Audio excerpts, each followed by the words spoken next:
This is the Sharkbite copper crimp ring system.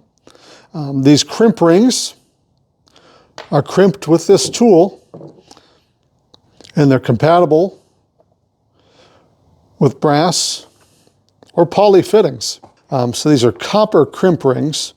A big benefit of these in my mind is these are okay for burial application, from my understanding, whereas other kinds of rings, you may need to wrap them.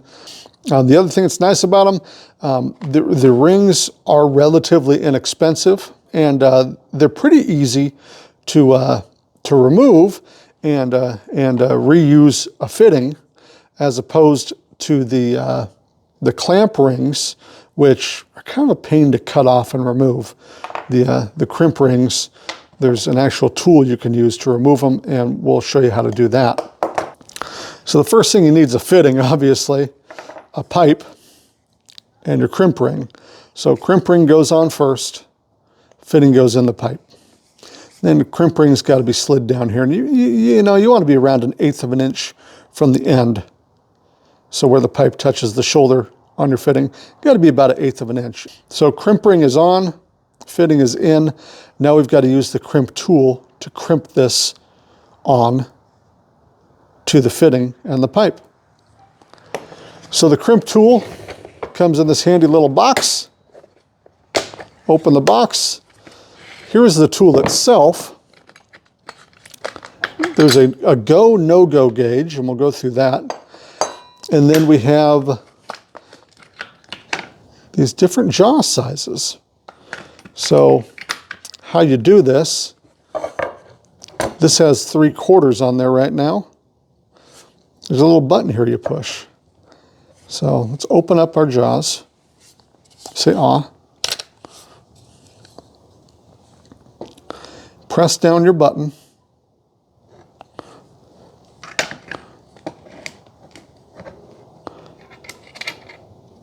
And these slide right out. So at this point, this is for clamping 1 inch. These are for doing 3/4, which we're going to do right now. So just do the opposite to put them on. Push the little button on the back, and they just slide in, and that clamps them down. So really easy.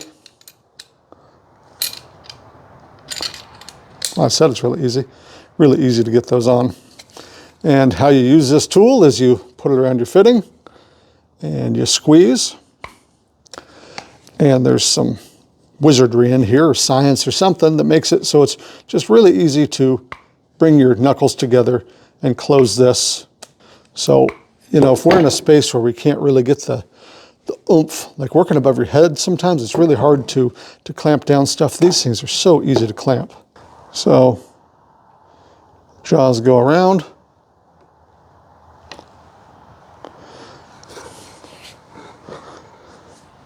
Just sit right over top of the crimp ring, squeeze them together, and we're done. So we're now crimped. So this fitting, a little difficult, but I found you can rotate these. It just takes some effort because this ring is crimped nice and hard around this pipe and fitting. This thing is not going anywhere. Now, after you crimp this ring around your fitting, you do need to get your go, no-go gauge.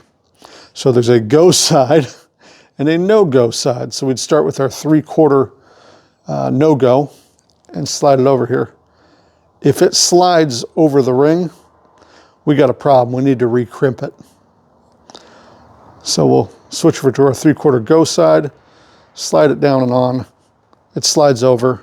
We're fine. This thing has been crimped just fine. Sometimes it might feel like a little bit of a tight squeeze, and if you're concerned, you can take out your tool and re-crimp it. But this thing's crimped just fine. Now let's say you need to change out this fitting. We need to put a T in or something. So we need to get rid of this 90. How do we do that? Well, we have to cut the pipe.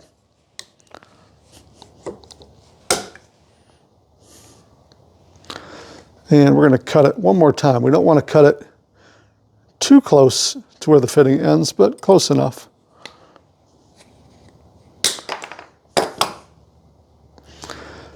And then this tool is made specifically for removing these copper crimp rings. And it actually says on it, copper crimp ring only. Not sure if you can read that or not. How it works is you take the sharp side of your jaws here. Those go on the outside, and on the inside they call this an anvil. Goes in, just make sure it's all the way over your copper crimp ring. Squeeze. You hear that click. Open your jaws, rotate it to another position. Anywhere will do, but I like to do it on the very opposite side of where I did my other cut. And squeeze down real hard, and it butterflies out the crimp ring. So that crimp ring is off. We can go, this is still attached a little bit because there's barbs inside these fittings. That's okay. You can take a lighter or something and heat this, this PEX up and take your pliers and pop the PEX off. But you can go reuse this fitting. It's not damaged.